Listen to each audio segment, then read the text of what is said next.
شروع کرتی ہوں اللہ تعالیٰ کے اس پاک نام سے جو اس پر بھروسہ کرنے والوں کو کبھی مایوس نہیں کرتا۔ اللہ تعالیٰ کے ہاں دیر ہے لیکن اندھیر نہیں۔ ساتھیوں، انزل نور آج آپ سب کے لیے ایک نہایت دلچسپ واقعہ لے کر حاضر ہوئی ہے، جو کہ ہے بنی اسرائیل میں رہنے والے دو بھائیوں سے متعلق۔ بنی اسرائیل میں دو بھائی تھے، جن میں ایک مسلمان تھا اور دوسرا کافر، اور تھے دونوں دریا کے شکاری۔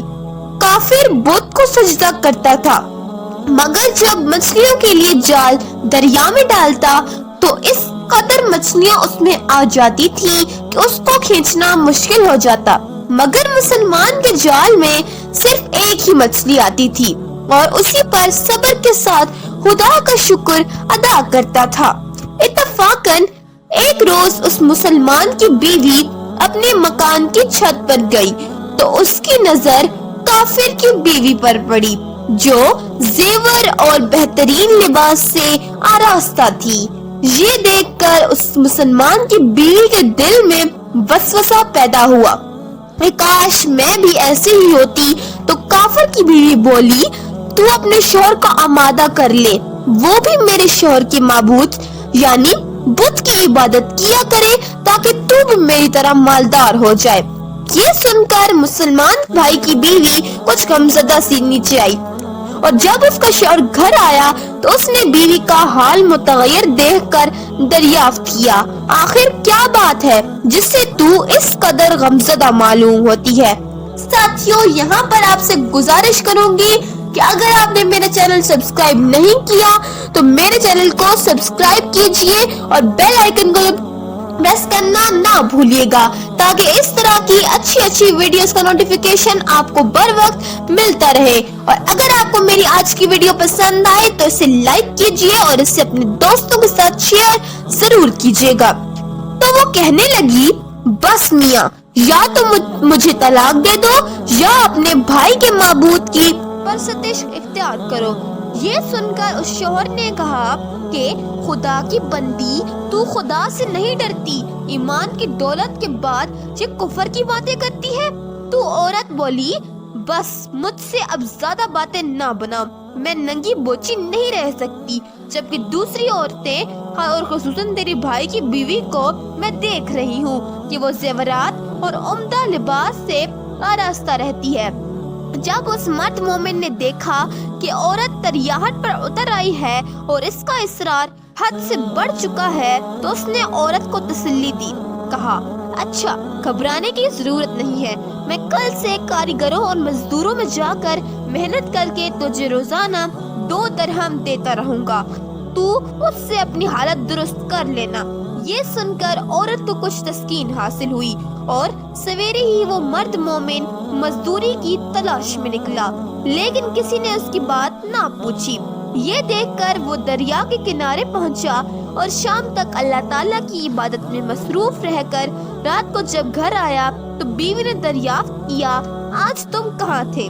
تو وہ کہنے لگا، میں بادشاہ کی خدمت میں تھا اور اس نے مجھ سے 30 دن کام کرنے کی شرط کی ہے۔ عورت بولی کہ آخر وہ بادشاہ تم کو کیا دے گا؟ تو اس نے جواب دیا کہ میرا بادشاہ بڑا کریم ہے اور اس کے خزانے مال و دولت سے بھرے ہوئے ہیں، وہ مجھے وہ دے گا جو میں چاہوں گا۔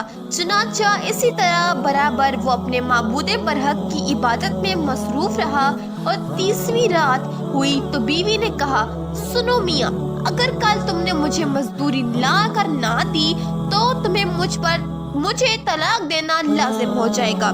یہ سن کر اس کو اس قدر پریشانی لاحق ہوئی، اور 30ویں صبح کو اس نے ایک یہودی سے کہا، کیا تم مجھے مزدوری پر لگا لو گے؟ یہ سن کر یہودی کہنے لگا کہ ہاں، تم کو مزدوری تو مل جائے گی، لیکن شرط یہ ہے کہ میرے پاس تمہارے کھانے پینے کا کوئی انتظام نہ ہوگا۔ چنانچہ وہ مرد مومن روزہ کی نیت کر کے یہودی کے ساتھ ہو لیا، اور اللہ تعالیٰ کے حکم سے جبرائیل علیہ السلام 29 اشرفیاں ایک نورانی طباق میں لے کر اس کی بیوی کے پاس پہنچے اور کہنے لگے میں بادشاہ کا قاصد ہوں، اسی نے اشرفیاں لے کر مجھے تیرے پاس بھیجا ہے اور فرمایا ہے کہ تیرا شوہر ہمارے کام میں تھا، ہم نے اس کو نہ چھوڑا یہاں تک کہ اسی نے ہم کو چھوڑ دیا اور یہودی کے پاس چلا گیا، اگر وہ ہمارا کام کرتا تو ہم اس کو اور زیادہ اجرت دیتے، بس یہ ایک اشرفی کی کمی اسی وجہ سے ہوئی ہے۔ چنانچہ وہ عورت ان میں سے ایک اشرفی لے کر بازار گئی جس پر لا الہ الا اللہ وحدہ لا شریک لہ لکھا ہوا تھا، صرف اس نے 1000 درہم اس کی قیمت عورت کے حوالے کر دی، اور جب شام کو وہ مرد مومن گھر واپس آیا تو عورت نے اس سے دریافت کیا کہ آج تم کہاں تھے؟ اس نے جواب دیا کہ آج میں ایک یہودی کے کام پر گیا ہوا تھا۔ تو بیوی کہنے لگی کہ آخر بادشاہ کی خدمت ترک کر کے تم دوسروں کی خدمت کیوں کرتے ہو؟ پھر اس کو اشرفیوں کا واقعہ سنایا، جس کو سن کر وہ مرد مومن روتے روتے بے ہوش ہو گیا، اور جب اس کو ہوش ہوا تو بیوی سے کہنے لگا افسوس کہ میں نے بادشاہ دو جہاں کی خدمت کا حق اپنے اوپر لازم نہ کیا۔ اس کے بعد اس شخص نے اس عورت کو چھوڑ دیا اور پہاڑوں پر چلا گیا جہاں خدا کی عبادت ہی میں مصروف رہ کر اس کا انتقال ہو گیا۔ اللہ تعالیٰ اس پر اپنا رحم فرمائے، آمین۔ سچ ہے اللہ تعالیٰ کے خزانوں میں کوئی کمی نہیں ہے، وہ بندے کو اس کی عبادت کا صلہ ضرور دیتا ہے، اگرچہ بعض دفعہ کسی حکمت کی بنا پر اس کے یہاں دیر ہو جاتی ہے، لیکن بہرحال اندھیر پھر بھی نہیں، وہ اپنے بندوں کو دیتا ضرور ہے۔ اللہ تعالیٰ ہم سب کو صبر و شکر کے ساتھ رہ کر زندگی گزارنے کی توفیق عطا فرمائے، آمین یا رب العالمین۔ ساتھیوں اب میں اجازت چاہتی ہوں، ملوں گی آپ سے اگلی ویڈیو میں ایک زبردست ٹاپک کے ساتھ۔ اپنا خیال رکھیے گا، اللہ حافظ۔